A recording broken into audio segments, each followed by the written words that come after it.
They were outlaws, thieves, and killers, yet somehow, these men created one of the most democratic societies the world had ever seen. Long before modern nations preached liberty or equality, pirates were living it, not in royal courts or parliaments, but on creaking wooden decks surrounded by the endless sea. At first glance, a pirate ship might look like pure chaos, rum, gunpowder, and greed. But beneath that violent surface lay an order few could have imagined. The ocean was lawless, yet pirates built their own kind of law, one based not on birth or title, but on fairness. A captain could command, but only if his men agreed to let him. In an age when kings ruled by divine right, and sailors were treated as expendable tools, the pirate's ship became something radical, a floating democracy. On land, a sailor's life was misery. Captains in the Royal Navy beat their men bloody for the smallest mistake. Food was rotten, pay was stolen, and death came from disease as often as from battle. Sailors were little more than slaves to empire. But when they turned pirate, everything changed. The same men who were once whipped and starved decided they would never live under tyranny again. They took the rules of kings and burned them, then wrote their own. Every pirate ship began with a charter, a kind of social contract, signed or sworn to by every crew member. It was called the Articles of Agreement, and it was the pirate's constitution. It laid out who got how much gold, who could make decisions, and what punishments awaited those who broke the code. And the most shocking rule of all, the captain wasn't in charge all the time. Unlike Navy officers, a pirate captain didn't command by rank or title, he led by trust. If he lost that trust, the crew could vote him out.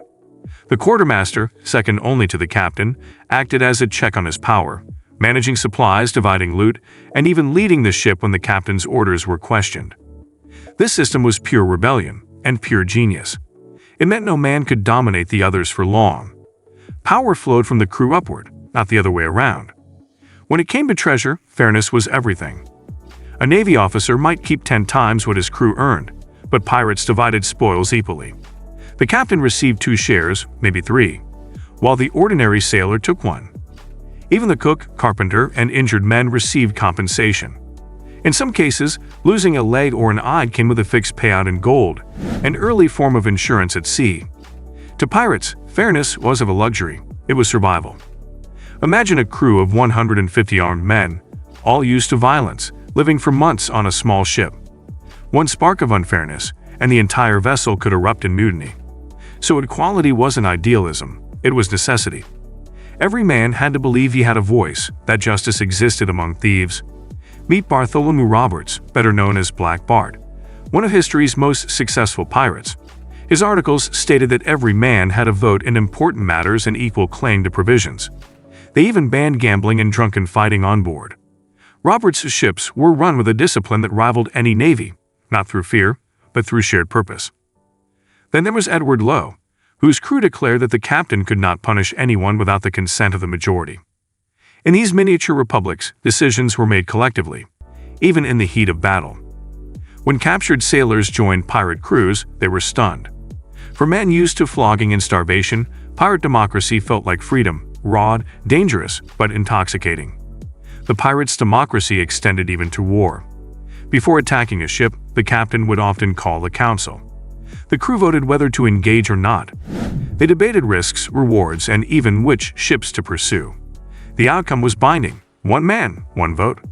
The irony was astonishing. While the kings of Europe fought wars for power, these criminals at sea practiced democracy daily, a system centuries ahead of its time. Historians called this the Pirate Republic. Between 1715 and 1725, hundreds of pirate ships roamed the Atlantic and Caribbean, united by a shared idea: freedom from oppression. They created hidden havens, like Nassau in the Bahamas, where pirates traded, rested, and governed themselves. There were no kings, no taxes, and no masters. It was messy, chaotic, and violent, but it was free. Of course, not all pirates were noble in their ideals. Many were brutal killers who cared little for democracy beyond their own gain. Yet even among the bloodiest of them, the idea of shared power persisted. Why? Because pirates knew what it meant to live under tyranny. They had seen the lash of naval officers, the greed of merchants, and the indifference of kings.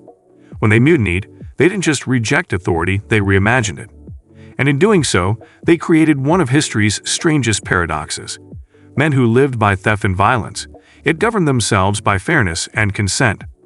Their democracy wasn't built in marble halls, but in the belly of storm-tossed ships, written not in ink, but in the blood and belief of men who refused to bow. It didn't last forever.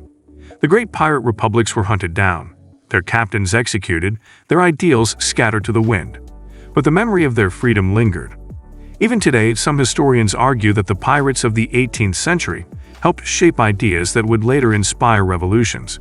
The notion that every man has a say, that leaders rule by the consent of the governed. The next time you see the Jolly Roger fluttering in the wind, remember, it wasn't just a symbol of terror. It was a declaration of independence, a reminder that even among thieves, fairness could be found. The pirate ship was a democracy afloat, fragile, fleeting, but unforgettable. Because on the open sea, where kings held no power and the horizon belonged to no one, pirates proved a truth that still echoes centuries later. Yet what made pirate democracy even more fascinating was how deeply human it was. It wasn't born from books or philosophy. It came from desperation, experience, and survival. Most pirates were former sailors, soldiers, or slaves, men who had suffered under brutal hierarchies. On a pirate ship, they swore they'd never live like that again. When they seized a vessel, they didn't just steal its gold, they stole their right to live by their own rules. Their democracy was direct, raw, and often ruthless, but it worked. There were no parliaments or politicians, only men gathered on deck, making decisions face to face. They didn't need written constitutions to tell them what was fair. Fairness was what kept them alive. One of the most extraordinary examples of this freedom was Nassau, the so-called Pirate Republic. In the early 1700s, it became a haven for outlaws from every corner of the sea. Their pirates governed themselves, traded freely, and built a kind of floating anarchy that actually functioned. They welcomed escaped slaves, outcasts, and anyone who refused to live under tyranny. For a brief moment in history, Nassau became what no empire had yet achieved, a society without kings, taxes, or masters. And though it eventually fell to British forces, its legend endured. Nassau wasn't just a den of thieves, it was a dream, a fragile proof that even chaos could find order when freedom was its foundation. Of course, pirate democracy wasn't perfect. Mutiny was always one argument away, and equality didn't always mean kindness. Many captains ruled with both fairness and fear. Justice was swift and brutal. A thief might lose an ear, a traitor his life. But those punishments came from the will of the crew, not the whim of a single man. Still, in the harsh world of the 18th century, where most people lived and died under the orders of kings, pirates dared to create something different. They were criminals, yes, but also pioneers of an idea that men, no matter how poor or lost, could choose their leaders, divide their spoils, and speak their truth. And perhaps that's why their story still resonates. When we talk about freedom today, we often imagine philosophers and revolutions. But long before that, freedom was found on the decks of outlaw ships. It was written in salt and blood, carried by wind and cannon smoke. The pirate democracy didn't survive the empires that crushed it, but its spirit never died. It whispered to the world that liberty isn't granted by crowns or governments.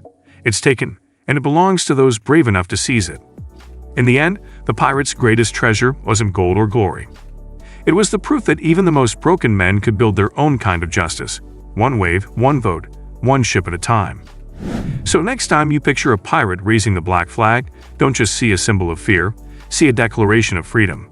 That ragged banner, fluttering in the wind, was more than a threat. It was a manifesto. It said, "We are free men, we answer to no king." Every shot fired, every storm survived, every ship taken. All of it was built upon that single truth. They may have lived by plunder, but they ruled by choice. And though history calls them criminals, the sea remembers them differently, as the first true rebels of the modern world. Outlaws, yes, but outlaws who dreamed of equality before the world even knew its name. So the next time someone tells you pirates were nothing but villains, remember this. While nations built empires on oppression, the pirates built democracy on the waves.